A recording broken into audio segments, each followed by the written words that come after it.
Serialisability serialisability किसी transaction schedule की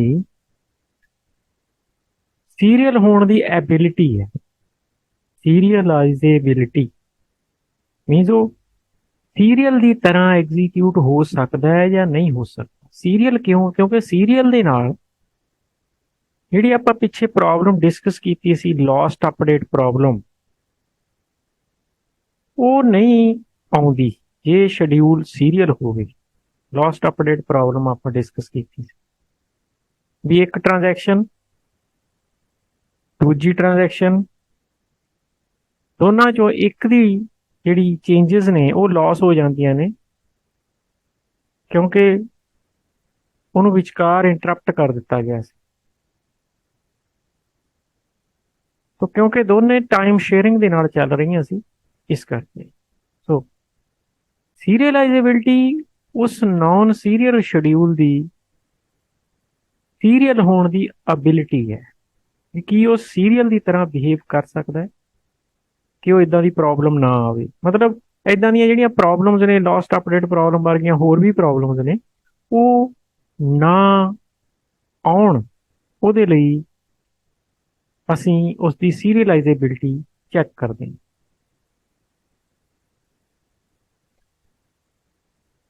Serial schedules have less resource utilization and low throughput। Serial schedule resource घट use करते हैं क्योंकि एक टाइम तो एक ही चलेगा, टाइम शेयरिंग होएगी नहीं। लो थ्रोपुट होंगी है, काम घट होंगे। टू इंप्रूव इट टू और मोर ट्रांजैक्शंस आर रन कॉन्करेंटली। ये आप डिस्कस पहला कर चुके हैं, वैसे इतने मैं एक रिवाइज कर रहा गल भी ਅਸੀਂ ਰਿਸੋਰਸ ਯੂਟਿਲਾਈਜੇਸ਼ਨ ਨੂੰ ਵਧਾਉਣ ਲਈ ਅਤੇ ਥ੍ਰੋਪੁੱਟ ਵਧਾਉਣ ਲਈ ਹਾਈ ਕਰਨ ਦੇ ਲਈ ਅਸੀਂ ਕਨਕੁਰੈਂਸੀ ਕਰਦੇ ਹਾਂ, ਇਨੇਬਲ ਕਰਦੇ ਹਾਂ, ਜ਼ਰੂਰੀ ਹੋ ਜਾਂਦੀ ਹੈ ਸਾਡੇ ਲਈ। बट कंकरेंसी ऑफ ट्रांजैक्शंस में lead to inconsistency in the database. जिवें आपां पिछे डिस्कस करिया सी लॉस्ट अपडेट प्रॉब्लम, ਉਹਦੇ ਨਾਲ इनकंसिस्टेंट हो गया सी डेटाबेस क्योंकि एक चेंज आई सी जिहड़ी कि लॉस ही हो गई। एक ट्रांजैक्शन ने जो काम किया ਉਹਦਾ पता ही नहीं सी लग्या। To avoid this, we need to check whether these concurrent schedules are serializable or not। ਅਸੀਂ ਚੈੱਕ ਕਰਦੇ ਹਾਂ ਜਿਹੜੇ ਇਹ ਕਨਕਰੈਂਟ ਸ਼ੈਡਿਊਲ ਅਸੀਂ ਬਣਾਉਂਦੇ ਹਾਂ ਕਿ ਉਹ ਸੀਰੀਅਲਾਈਜ਼ੇਬਲ ਹੈਗੇ ਜਾਂ ਨਹੀਂ ਹੈਗੇ। ਤਾਂ ਅਸੀਂ ਦੋ ਤਰ੍ਹਾਂ ਦੀ ਸੀਰੀਅਲਾਈਜ਼ੇਬਿਲਿਟੀ ਚੈੱਕ ਕਰਦੇ ਹਾਂ, ਕਨਫਲਿਕਟ ਸੀਰੀਅਲਾਈਜ਼ੇਬਿਲਿਟੀ ਐਂਡ ਵਿਊ ਸੀਰੀਅਲਾਈਜ਼ੇਬਿਲਿਟੀ। ਜਿਵੇਂ ਹੁਣ ਆ ਇੱਥੇ ਜੋ ਤੁਹਾਨੂੰ ਸ਼ੈਡਿਊਲ ਨਜ਼ਰ ਆ ਰਿਹਾ ਹੈ, ਇਹ ਇੱਕ ਤਰ੍ਹਾਂ ਦਾ ਸੀਰੀਅਲ ਸ਼ੈਡਿਊਲ ਬਣ ਗਿਆ ਕਿਉਂਕਿ T2 ट्रांजैक्शन ਕੰਪਲੀਟ ਚੱਲ ਚੁੱਕੀ ਹੈ। ਉਸ ਤੋਂ ਬਾਅਦ T1 ਨੇ ਆਪਣਾ ਕੰਮ ਸ਼ੁਰੂ ਕੀਤਾ ਤੇ ਉਹ ਖਤਮ ਹੋਈ ਹੈ। ਮਤਲਬ ਇੱਕ ਤਰ੍ਹਾਂ ਦਾ ਸੀਰੀਅਲਾਈਜ਼ੇਬਲ ਸ਼ੈਡਿਊਲ ਹੈ। ਆਪਾਂ ਬਾਕੀ ਦੇ ਸ਼ੈਡਿਊਲਸ ਨੂੰ ਵੀ ਇਸੇ ਤਰ੍ਹਾਂ ਨਾਲ ਚੈੱਕ ਕਰਦੇ ਹਾਂ। ਸਭ ਤੋਂ ਪਹਿਲਾਂ ਕਨਫਲਿਕਟ ਸੀਰੀਅਲਾਈਜ਼ੇਬਿਲਿਟੀ। ਕਨਫਲਿਕਸ਼ਨ ਜਦੋਂ ਆਉਂਦੀ ਹੈ, ਕਨਫਲਿਕਸ਼ਨ ਕਦੋਂ ਆਏਗੀ ਉਹਦੇ ਕੁਝ ਰੂਲਸ ਨੇ। A schedule is called conflict serializable if it can be transformed into a serial schedule by swapping non-conflicting operations। Non-conflicting ਜਦੋਂ ਇੱਕ ट्रांजैक्शन ਦਾ ਕੋਈ ਆਪਰੇਸ਼ਨ ਦੂਜੀ ट्रांजैक्शन ਦੇ ਕਿਸੇ ਆਪਰੇਸ਼ਨ ਨਾਲ ਕਨਫਲਿਕਟ ਨਾ ਕਰਦਾ ਹੋਵੇ, ਵੀ ਉਹਦਾ ਕੋਈ ਅਸਰ ਨਾ ਪੈਂਦਾ ਹੋਵੇ ਇੱਕ ਦੂਜੇ ਤੇ, ਉਹਨੂੰ ਨॉन ਕਨਫਲਿਕਟਿੰਗ ਆਪਰੇਸ਼ਨ ਕਹਿੰਦੇ ਆ। ਜਿਵੇਂ ਇਧਰੋਂ ਮੰਨ ਲਓ ਰੀਡ A ਹੈ, ਠੀਕ ਹੈ, ਇਸ ਰੀਡ A ਦਾ ਇਧਰਲੇ ਪਾਸੇ ਜਿਹੜਾ ਰੀਡ B ਹੈ ਇਹਦੇ ਨਾਲ ਕੋਈ ਕਨਫਲਿਕਸ਼ਨ ਨਹੀਂ ਕਿਉਂਕਿ ਦੋਨੋਂ ਅਲੱਗ-ਅਲੱਗ ਵੇਰੀਏਬਲਸ ਨੂੰ ਰੀਡ ਕਰ ਰਹੀਆਂ ਨੇ, ਅਲੱਗ-ਅਲੱਗ ਡਾਟਾ ਆਈਟਮ ਨੂੰ ਰੀਡ ਕਰ ਰਹੀਆਂ ਨੇ, ਇਹ ਨॉन ਕਨਫਲਿਕਟਿੰਗ। ਪਰ ਜੇ ਰੀਡ A ਅਤੇ ਰਾਈਟ A ਦੀ ਗੱਲ ਕਰੀਏ ਉਹ ਕਨਫਲਿਕਟਿੰਗ ਹੋ ਸਕਦੀਆਂ ਨੇ। ਸੋ ਇੱਥੇ ਮੀਨਿੰਗ ਇਹ ਸੀ ਨॉन ਕਨਫਲਿਕਟਿੰਗ ਆਪਰੇਸ਼ਨਸ, ਉਹਨਾਂ ਨੂੰ ਸਵੈਪ ਕਰ ਦਿੱਤਾ ਜਾਂਦਾ ਹੈ, ਉੱਪਰ ਨੀਚੇ ਕਰ ਦਿੱਤਾ ਜਾਂਦਾ ਹੈ। ਮੈਂ ਐਗਜ਼ਾਮਪਲ ਦਊਂਗਾ ਅਗਲੇ ਸਲਾਈਡ ਦੇ ਉੱਤੇ। ਇੱਥੇ ਉੱਪਰ ਨੀਚੇ ਸਵੈਪ ਕਰ ਦਿੱਤਾ ਜਾਂਦਾ ਹੈ, ਇੰਟਰਚੇਂਜ ਕਰ ਦਿੱਤਾ ਜਾਂਦਾ ਹੈ ਤਾਂ ਜੋ ਉਸ ਨੂੰ ਸੀਰੀਅਲਾਈਜ਼ੇਬਿਲਿਟੀ ਉਹਦੀ ਚੈੱਕ ਕੀਤੀ ਜਾ ਸਕੇ। ਕਨਫਲਿਕਟਿੰਗ ਆਪਰੇਸ਼ਨਸ ਕਿਹੜੇ ਹੁੰਦੇ ਨੇ? Conflicting operations, two operations are said to be conflicting if all the conditions are satisfied. ਕਿਹੜੀਆਂ? ਤਿੰਨ ਕੰਡੀਸ਼ਨ ਨੇ। ਦੇ ਬਿਲੋਂਗ ਟੂ ਡਿਫਰੈਂਟ ਟ੍ਰਾਂਜੈਕਸ਼ਨ। ਇੱਕੋ ਹੀ ਟ੍ਰਾਂਜੈਕਸ਼ਨ ਦੇ ਵਿੱਚ ਦੋ ਆਪਰੇਸ਼ਨ ਕਨਫਲਿਕਟਿੰਗ ਨਹੀਂ ਹੋ ਸਕਦੇ, ਉਹ ਤਾਂ ਇੱਕ ਇੱਕ ਕਰਕੇ ਚੱਲਣਗੇ। ਜਿਹੜੇ ਕਨਫਲਿਕਟਿੰਗ ਆਪਰੇਸ਼ਨ ਨੇ ਉਹ ਅਲੱਗ-ਅਲੱਗ ਟ੍ਰਾਂਜੈਕਸ਼ਨਸ ਨੂੰ ਬਿਲੋਂਗ ਕਰਦੇ ਹੋਣਗੇ, ਪਹਿਲੀ ਗੱਲ। ਦੂਸਰੀ, they operate on the same data, ਉਹ ਸੇਮ ਡਾਟਾ ਤੇ ਆਪਰੇਟ ਕਰਦੇ ਹੋਣ। ਜਿਵੇਂ ਹੁਣ ਇੱਥੇ ਦੱਸਿਆ ਸੀ read A and read B, ਇਹ ਅੱਡ ਅੱਡ ਡਾਟਾ ਹੋ ਗਿਆ, ਇਹ ਕਨਫਲਿਕਟਿੰਗ ਨਹੀਂ ਹੈਗੇ। ਪਰ ਰੀਡ ਏ ਐਂਡ ਰਾਈਟ ਏ ਜਿਹੜੇ ਨੇ ਇਹ ਕਨਫਲਿਕਟਿੰਗ ਹੈ। ਦੇ ਆਪਰੇਟ ਔਨ ਸੇਮ ਡਾਟਾ। ਤੇ ਤੀਸਰੀ ਗੱਲ, at least one of them is a right operation. ਜੇ ਦੋਨੇ ਰੀਡ ਕਰ ਰਹੇ ਨੇ ਤਾਂ ਵੀ ਕੋਈ ਪ੍ਰੋਬਲਮ ਨਹੀਂ। ਪਹਿਲੀ ਟ੍ਰਾਂਜੈਕਸ਼ਨ ਰੀਡ ਏ ਕਰ ਰਹੀ ਹੈ, ਦੂਜੀ ਨੂੰ ਵੀ ਰੀਡ ਏ ਕਰ ਰਹੀ ਹੈ, ਤਾਂ ਕੋਈ ਪ੍ਰੋਬਲਮ ਨਹੀਂ। ਜਿਵੇਂ ਇਹਦੇ 'ਚ ਆ ਦੇਖੋ ਰੀਡ ਏ ਹੈ ਤੇ ਇੱਧਰ ਵੀ ਇੱਕ ਰੀਡ ਏ ਹੈ, ਇਹਨਾਂ ਦੀ ਕੋਈ ਕਨਫਲਿਕਸ਼ਨ ਨਹੀਂ, ਸੇਮ ਡਾਟਾ ਤੇ ਨੇ ਪਰ ਸਿਰਫ ਰੀਡ ਕਰ ਰਹੇ ਨੇ, ਰੀਡ ਤੇ ਕੋਈ ਪ੍ਰੋਬਲਮ ਨਹੀਂ। ਰਾਈਟ ਹੋਏਗਾ ਤਾਂ ਪ੍ਰੋਬਲਮ ਆਏਗੀ। ਸੋ ਇਹ ਤਿੰਨ ਕੰਡੀਸ਼ਨਾਂ ਨੇ ਜਿਨ੍ਹਾਂ ਨੂੰ ਅਸੀਂ ਕਨਫਲਿਕਟਿੰਗ ਆਪਰੇਸ਼ਨਸ ਦੇ ਵਿੱਚ ਮੰਨਦੇ ਨੇ। ਉਹ ਅਲੱਗ-ਅਲੱਗ ਟ੍ਰਾਂਜੈਕਸ਼ਨ ਨੂੰ ਬਿਲੋਂਗ ਕਰਦੇ ਹੋਣ, ਉਹ ਸੇਮ ਡਾਟਾ ਟਾਈਪ ਤੇ ਡਾਟਾ ਆਈਟਮ ਤੇ ਆਪਰੇਟ ਕਰਦੇ ਹੋਣ, ਅਤੇ ਇਹਨਾਂ ਦੇ ਵਿੱਚੋਂ ਘੱਟੋ ਘੱਟ ਇੱਕ ਆਪਰੇਸ਼ਨ ਰਾਈਟ ਹੋਵੇ, ਦੋ ਵੀ ਹੋ ਸਕਦੇ ਨੇ, ਵੱਧ ਵੀ ਹੋ ਸਕਦੇ। ਹੁਣ ਸਾਡੇ ਕੋਲੇ ਆ ਕੁਝ ਐਗਜ਼ਾਮਪਲਸ ਨੇ। T1 ਤੇ T2 ਦੋ ਟ੍ਰਾਂਜੈਕਸ਼ਨਸ ਨੇ ਸਾਡੇ ਕੋਲੇ।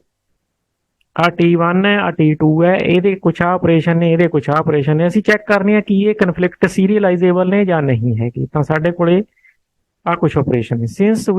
since the write a instruction of T2 in schedule of figure 1 does not conflict with the read B instruction of T1, ਹੁਣ ਕਿਉਂਕਿ ਇਹ ਅੱਡ ਅੱਡ ਆਈਟਮ ਹੋ ਗਈਆਂ ਤਾਂ ਕਨਫਲਿਕਟ ਨਹੀਂ ਕਰਦੇ। Right A T2 the right A ਅਤੇ T1 ਦਾ ਰੀਡ B, ਇਹ ਕਨਫਲਿਕਟ ਨਹੀਂ ਕਰਦੇ। ਕਿਉਂਕਿ ਇਹ ਕਨਫਲਿਕਟ ਨਹੀਂ ਕਰਦੇ, ਇਸ ਲਈ we can swap these instructions to generate an equivalent schedule, ਜਿਵੇਂ ਆਪਾਂ ਫਿਗਰ 2 ਚ ਕਰ ਦਿੱਤਾ ਹੈ। ਆਪਾਂ ਨੇ ਕੀ ਕੀਤਾ, ਰਾਈਟ ਏ ਜਿਹੜਾ ਇਹਨੂੰ ਨੀਚੇ ਕਰਤਾ, ਰੀਡ ਬੀ ਹੈ ਜਿਹੜਾ ਇਹਨੂੰ ਉੱਪਰ ਕਰਤਾ। ਆ ਦੇਖੋ ਇਹ ਦੋਨੇ ਆਪਾਂ ਉੱਪਰ ਨੀਚੇ ਕਰ ਦਿੱਤੇ, ਸਵੈਪ ਕਹਿੰਦੇ ਨੇ, ਸਵੈਪ ਕਰ ਦਿੱਤਾ। ਕਿਉਂਕਿ ਇਹ ਕਨਫਲਿਕਟ ਨਹੀਂ ਸੀ ਕਰਦੇ, ਅਸੀਂ ਸਵੈਪ ਕਰਤੇ। ਇਸ ਤਰ੍ਹਾਂ ਦੀ ਸਵੈਪਿੰਗ ਤਿੰਨ ਹੋਰ ਕੀਤੀਆਂ ਨੇ ਅਸੀਂ। ਆ ਦੇਖੋ, swap read B of T1 with read A of T2, read B of T1 आ वाला read B1 and read A of T2, इन्हों भी बदलता, मतलब आ भी नीचे ले आवांगे, इनू ऊपर ले जाएंगे। ठीक, फिर एक swap write B of T1 with right A of T2, right B of T1 and right A of T2, आ ए वाले नू नीचे कर देंगे, इनू असीं ऊपर चक देंगे। Swap write B instruction of T1 with read A instruction, write B of T1, आ राइट B जिहड़ा इहदा ऊपर जाएगा, इनू रीड A ऑफ आ जिहड़ी रीड होएगी इनू थल्ले आपां ले आवांगे। ये करदे कराउंदे साडे कोले आ चीज़ बन जाएगी। हुण जे आपां इहनू देखीए तां इह सीरीअलाइजेबल शेड्यूल बन गया। कन्फ्लिक्ट सीरीअलाइजेबल है, मतलब ਇਹਦੇ ਜਿਹੜੀ ਕਨਫਲਿਕਟਿੰਗ ਨॉन ਕਨਫਲਿਕਟਿੰਗ ਟ੍ਰਾਂਜੈਕਸ਼ਨ ਸੀ ਉਹਨਾਂ ਨੂੰ ਅਸੀਂ ਸਵੈਪ ਕਰਕੇ ਦੇਖਿਆ, ਉਹ ਸੀਰੀਅਲਾਈਜ਼ੇਬਲ ਹੋ ਗਏ।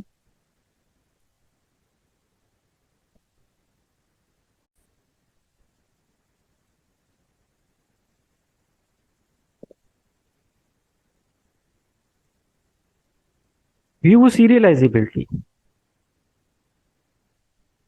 सीरीअलाइजेबिलिटी चैक करनी है। ये उदों चैक करते हैं ਅਸੀਂ ਜਦੋਂ ਉਹ कन्फ्लिक्ट सीरीअलाइजेबल ना हो, कन्फ्लिक्ट सीरीअलाइजेबल नहीं है अगर शेड्यूल, तो व्यू सीरीअलाइजेबिलिटी असीं चैक कर लांगे। View serializability check is performed only if the given schedule is not conflict serializable. भी हो सकता व्यू सीरीअलाइजेबल हो गए, दोवां चों एक तां हो सकदा। It is a procedure to check if the given schedule is consistent और नॉट। इहदा मतलब सिर्फ इन्ना हुंदा है, इहदे च असीं कोई स्वैपिंग वगैरह नहीं करते हुंदे। जिवें हुण मान लो आ नॉन सीरीअल शेड्यूल इधर दिखाया होया, इधरले पासे सीरीअल शेड्यूल S2 जिहड़ा है वो दिखाया होया। असीं इहदे विच की करदे हुंदे आ, बेसिकली असीं ਇਹ ਚੈੱਕ ਕਰਦੇ ਹਾਂ ਵੀ ਇਹਦੇ ਨਾਲ ਜੇ ਇਹਨਾਂ ਨੂੰ ਅਸੀਂ ਇਕੱਠਾ ਚਲਾਉਨੇ ਆ ਤਾਂ ਕੀ ਉਹ ਇੱਕ ਸੀਰੀਅਲ ਸ਼ਡਿਊਲ ਦੀ ਤਰ੍ਹਾਂ ਕੰਸਿਸਟੈਂਟ ਆਊਟਪੁੱਟ ਦੇਣਗੇ, ਕੋਈ ਪ੍ਰੋਬਲਮ ਤਾਂ ਨਹੀਂ ਆਏਗੀ। ਮਤਲਬ ਸਿਰਫ ਉਹਨਾਂ ਦਾ ਵਿਊ ਦੇਖਦੇ ਹਾਂ। Let S1 and S2 be two schedules with the same set of instructions. S1 and S2 are view equivalent if these conditions are met. मैं फिर अगली स्लाइड बता दूँ। S1 S2 की गल इत्थों आ रही है, आ S1 है, आ S2 है, दो शेड्यूल ने। S1 ਸ਼ਡਿਊਲ 'ਚ ਵੀ 2 ਟ੍ਰਾਂਜੈਕਸ਼ਨਸ ਨੇ, S2 ਸ਼ਡਿਊਲ 'ਚ ਵੀ 2 ਟ੍ਰਾਂਜੈਕਸ਼ਨਸ ਨੇ। S2 ਤਾਂ ਸਾਨੂੰ ਦਿਖਦਾ ਹੀ ਹੈ ਕਿ ਉਹ ਪਹਿਲਾਂ ਹੀ ਸੀਰੀਅਲ ਸ਼ਡਿਊਲ ਹੈ, ਉਹਨੂੰ ਚੈੱਕ ਕਰਨ ਦੀ ਜ਼ਰੂਰਤ ਨਹੀਂ, ਉਹ ਪਹਿਲਾਂ ਹੀ ਸੀਰੀਅਲ ਹੈ। ਜਿਹੜਾ S1 ਹੈ ਉਹ ਨਾਨ ਸੀਰੀਅਲ ਸ਼ਡਿਊਲ ਹੈ, ਪਰ ਕੀ ਇਹ ਜਿਹੜਾ ਨਾਨ ਸੀਰੀਅਲ ਸ਼ਡਿਊਲ ਹੈ ਇਸ ਦੀ ਜਿਹੜੀ ਇਫੈਕਟ ਪੈਣਗੇ ਉਹ ਸੀਰੀਅਲ ਵਰਗੇ ਹੀ ਰਹਿਣਗੇ ਜਾਂ ਕੋਈ ਇਹ ਜ਼ਿਆਦਾ ਚੇਂਜਸ ਕਰੇਗਾ, ਕੋਈ ਇਨਕਨਸਿਸਟੈਂਸੀ ਲੈ ਕੇ ਆਏਗਾ ਜਾਂ ਨਹੀਂ ਲੈ ਕੇ ਆਏਗਾ, ਇਹ ਚੈੱਕ ਕਰਨਾ ਸਿਰਫ। ਮਤਲਬ ਕੋਈ ਸਵੈਪਿੰਗ ਨਹੀਂ ਕਰਨੀ, ਅਸੀਂ ਬਦਲਣਾ ਨਹੀਂ, ਅਸੀਂ ਸਿਰਫ ਚੈੱਕ ਕਰਨਾ ਕਿ ਉਹ ਐਜ਼ ਇਟ ਇਜ਼ ਜੇ ਉਹਨੂੰ ਰੱਖ ਲਿਆ ਜਾਵੇ ਤਾਂ ਕੀ ਉਹਦਾ ਬਿਹੇਵੀਅਰ ਸੀਰੀਅਲ ਸ਼ਡਿਊਲ ਵਰਗਾ ਹੋਏਗਾ ਜਾਂ ਨਹੀਂ ਹੋਏਗਾ। ਚੈੱਕ ਕਰਨ ਦਾ ਤਰੀਕਾ ਕੀ ਹੈ? ਸਭ ਤੋਂ ਪਹਿਲਾਂ initial read. Initial read of each data item in transactions must match in both the schedules।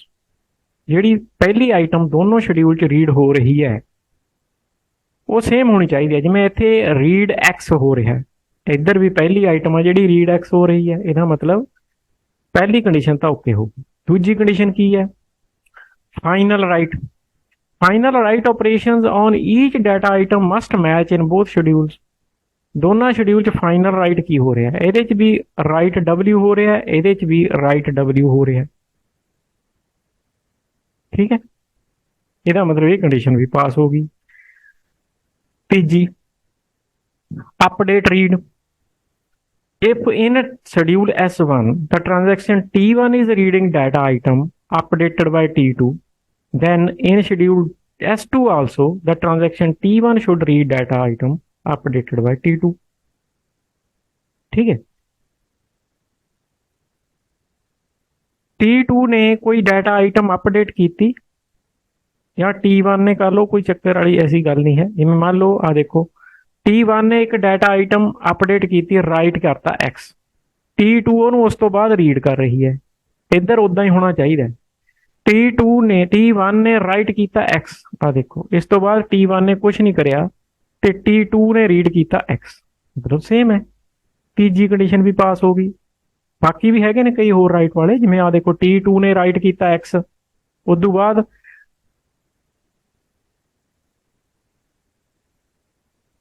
Read ਕੀਤਾ ਜਾ ਰਿਹਾ Y, ਇਹ ਤਾਂ ਵੈਸੇ ਹੀ ਨਾਨ ਕਨਫਲਿਕਟਿੰਗ ਨੇ, ਇਹਨਾਂ ਦਾ ਕੋਈ ਅਸਰ ਨਹੀਂ ਪਏਗਾ, ਸਿਰਫ ਸੇਮ ਆਈਟਮ ਤੇ ਹੁੰਦਾ ਹੈ। ਹੁਣ ਇਧਰਲੇ ਪਾਸੇ ਜਿਹੜੇ X ਰੀਡ ਐਂਡ ਰਾਈਟ ਹੋ ਰਹੇ ਨੇ, T1 ਨੇ ਰੀਡ ਐਂਡ ਰਾਈਟ ਕਰਕੇ ਛੱਡ ਦਿੱਤੇ ਨੇ, ਮਤਲਬ ਦੁਬਾਰਾ ਇਹਨੇ ਇਹਨੂੰ ਯੂਜ਼ ਨਹੀਂ ਕੀਤਾ। ਇਹਦਾ ਮਤਲਬ ਇਹਦੇ 'ਚ ਕੋਈ ਪ੍ਰੋਬਲਮ ਨਹੀਂ ਹੈ, ਸੀਰੀਅਲ ਦੀ ਤਰ੍ਹਾਂ ਬਿਹੇਵ ਕਰੇਗਾ। ਸੇਮ ਉਸੇ ਤਰ੍ਹਾਂ ਜਿਵੇਂ ਆ ਦੇਖੋ T1 ਨੇ ਰਾਈਟ ਕੀਤਾ Y, T2 ਨੇ ਉਸ ਤੋਂ ਬਾਅਦ ਉਹਨੂੰ ਰੀਡ ਕੀਤਾ, ਇਹਦਾ ਮਤਲਬ ਇਹ ਸੀਰੀਅਲ ਦੀ ਤਰ੍ਹਾਂ ਬਿਹੇਵ ਕਰੇਗਾ। ਮਤਲਬ ਇਹ ਦੋਨੇ ਸ਼ਡਿਊਲ ਇਕੁਅਲੈਂਟ ਸ਼ਡਿਊਲ ਨੇ। S2 is the serial schedule of S1। If we can prove that they are view equivalent, then we can say that given schedule S1 is view serializable। ठीक है। Recoverability, recoverability ਹੁੰਦੀ ਹੈ recover ਕਰਨਾ, ਲॉस ਤੋਂ recover ਕਰਨਾ। Recoverability is ability to recover from transaction failure। Transaction fail हो जाती है, मान लो अगर ट्रांजैक्शन फेल हो गई उस तो असी रिकवर करना है, उन्होंने कहते हैं रिकवरेबिलिटी। इन बैटरीन फेल हो गई, कोई लाइट चली गई, कुछ भी हो सकता है, हार्ड डिस्क क्रैश हो गई, ओवरलोड हो गया सर्वर, कुछ भी हो सकता है, कोई वायरस आ गया उन्हें प्रॉब्लम करती। If a transaction T1 fails we need to undo the effect of this transaction to ensure the atomicity property of the transaction। ਆਪਾਂ ਪਹਿਲਾਂ atomicity ਪੜ੍ਹ ਚੁੱਕੇ ਹਾਂ ਵੀ ਜੇ T1 ਜਿਹੜੀ ਹੈ ਉਹ ਇਨ ਬਿਟਵੀਨ ਫੇਲ ਹੋ ਜਾਂਦੀ ਹੈ, ਉਹਦੀਆਂ ਸਾਰੀਆਂ ਇੰਸਟਰਕਸ਼ਨਸ ਨਹੀਂ ਚੱਲਦੀਆਂ, ਸਾਰੀਆਂ ਜਿਹੜੇ ਉਹਦੇ ਅੰਦਰ ਸਟੇਟਮੈਂਟਸ ਐਗਜ਼ੀਕਿਊਟ ਕਰਨੀਆਂ ਸੀ ਉਸਦੇ ਅੰਦਰ ਉਹ ਸਾਰੀਆਂ ਨਹੀਂ ਚੱਲਦੀਆਂ, ਤਾਂ ਉਸ ਦਾ ਜੋ ਵੀ ਇਫੈਕਟ ਪਿਆ ਹੋਏਗਾ ਅੱਧੀ ਦਾ, ਉਹਨੂੰ ਅਨਡੂ ਕਰਨਾ ਹੈ, ਜਿਹਨੂੰ ਅਸੀਂ ਰੋਲ ਬੈਕ ਵੀ ਕਹਿੰਦੇ ਹਾਂ। ਇਹ ਐਟੋਮਿਸਿਟੀ ਪ੍ਰੋਪਰਟੀ ਦੇ ਅੰਡਰ ਆਉਂਦਾ ਵੀ ਜਾਂ ਤਾਂ ਸਾਰੀ ਚੱਲੇ ਜਾਂ ਬਿਲਕੁਲ ਨਾ ਚੱਲੇ। In a system that allows concurrent execution, it is necessary also to ensure that any transaction T2 that is dependent on T1 is also aborted।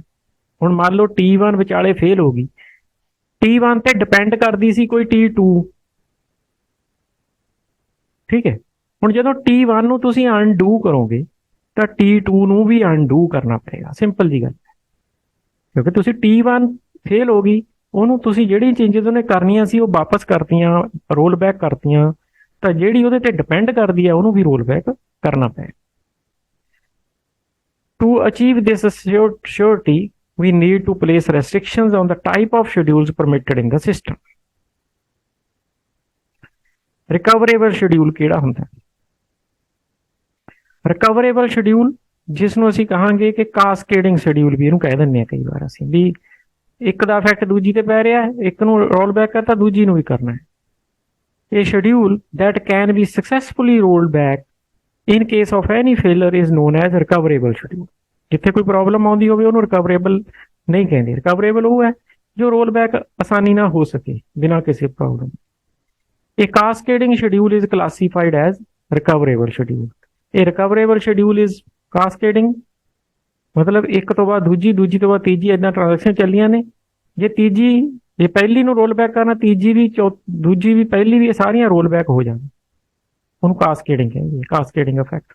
A recoverable schedule is basically a schedule in which the commit operation of the particular transaction that performs read operation is delayed until the uncommitted transaction either commits or rolls back।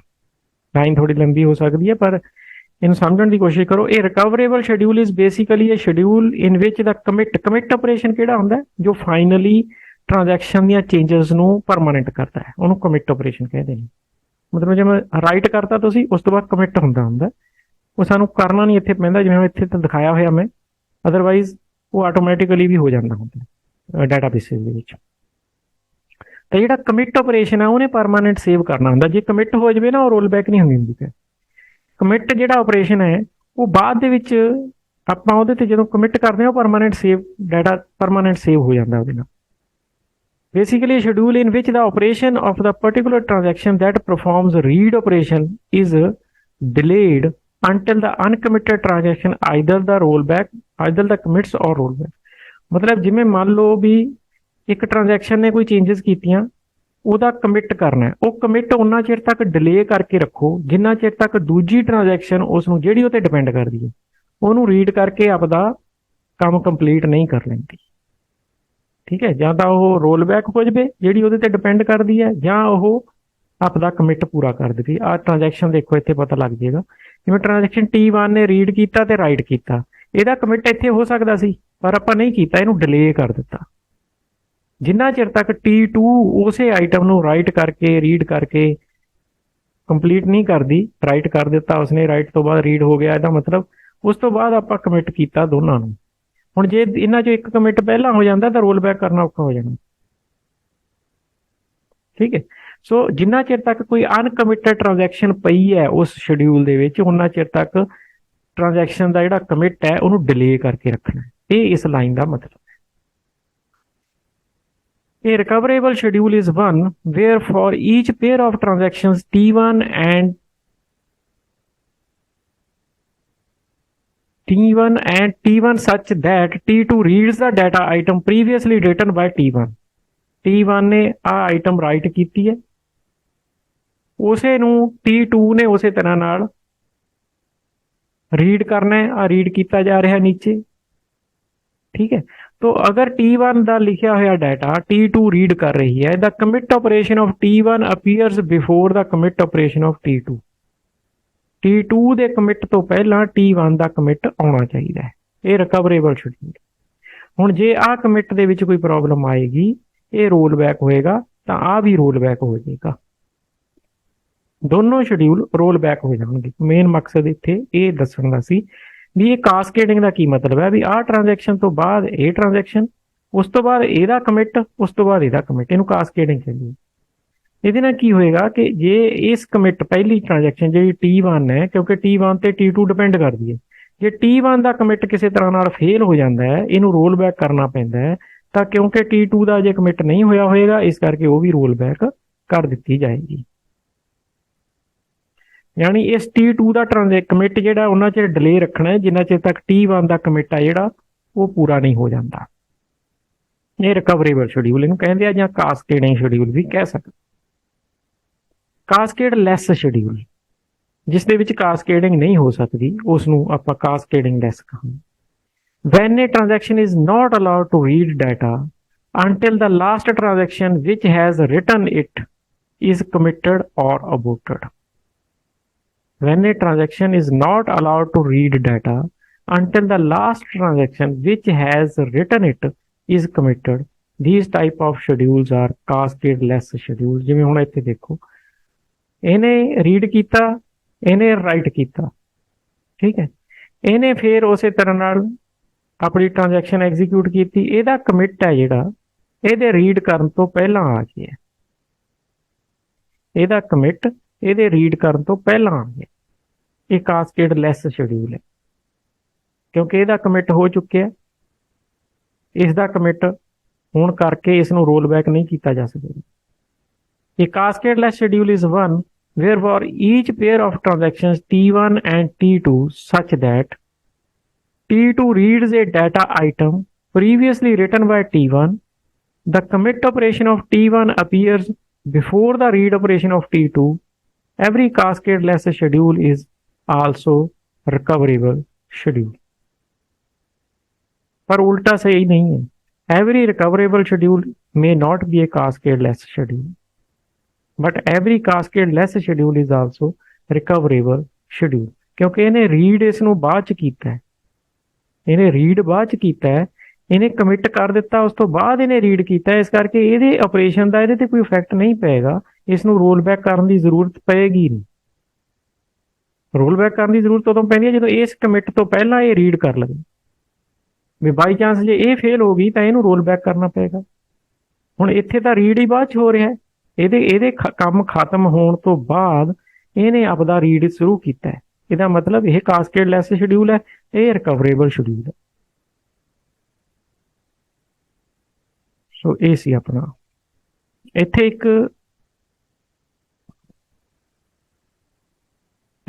T2 ਆਣਾ ਹੈ।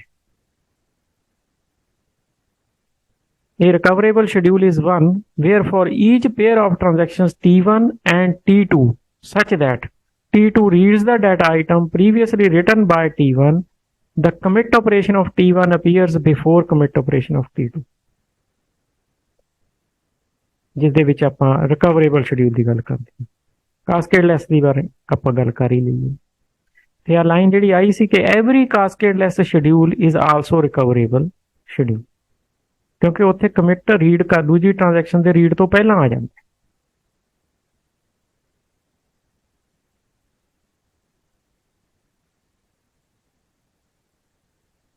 देखो main ਇਹਦਾ ਮਕਸਦ ਇਹੀ ਸੀ, when a transaction is not allowed to read data, ਇਹਨੇ read ਕਰਨਾ ਸੀ data T2 ਨੇ, ਇਹਨੂੰ ਅਲਾਉ ਨਹੀਂ ਕੀਤਾ ਗਿਆ ਜਿੰਨਾ ਚਿਰ ਤੱਕ ਪਹਿਲੀ ਟ੍ਰਾਂਜੈਕਸ਼ਨ ਦਾ ਕਮਿਟ ਨਹੀਂ ਹੋ ਗਿਆ, ਉਹਨਾਂ ਚਿਰ ਤੱਕ T2 ਨੂੰ ਰੀਡ ਕਰਨਾ ਅਲਾਉ ਨਹੀਂ ਕੀਤਾ ਗਿਆ। Until the last transaction which has written it is committed or aborted. These type of schedules are called cascadeless schedule, ਕਿਉਂਕਿ ਰੀਡ ਅਲਾਉ ਨਹੀਂ ਕੀਤਾ ਗਿਆ, ਰੀਡ ਉਹਦਾ ਡਿਲੇ ਕਰ ਦਿੱਤਾ ਗਿਆ। ਜਿਵੇਂ ਪਿੱਛੇ ਆਪਾਂ ਕਮਿਟ ਡਿਲੇ ਕਰਿਆ ਸੀ, ਇਹਦੇ ਚ ਕਮਿਟ ਡਿਲੇ ਕਰਤਾ ਸੀ, ਇਹਦੇ ਚ ਅਸੀਂ ਰੀਡ ਹੀ ਡਿਲੇ ਕਰਤਾ। ਉਹਦੇ ਨਾਲ ਕੀ ਆ ਕਿ T2 ਦਾ T1 ਤੇ ਕੋਈ ਇਫੈਕਟ ਨਹੀਂ, T1 ਦਾ T2 ਤੇ ਕੋਈ ਇਫੈਕਟ ਨਹੀਂ, ਇਸ ਕਰਕੇ ਕਾਸਕੇਡਲੈਸ ਸ਼ਡਿਊਲ ਹੈ ਤੇ ਰਿਕਵਰੇਬਲ ਸ਼ਡਿਊਲ ਹੈ। ਇਹ ਚ ਟ੍ਰਾਂਜੈਕਸ਼ਨ ਨੂੰ ਦੋਨਾਂ ਨੂੰ ਰੋਲ ਬੈਕ ਕਰਨ ਦੀ ਲੋੜ ਨਹੀਂ ਪਈ।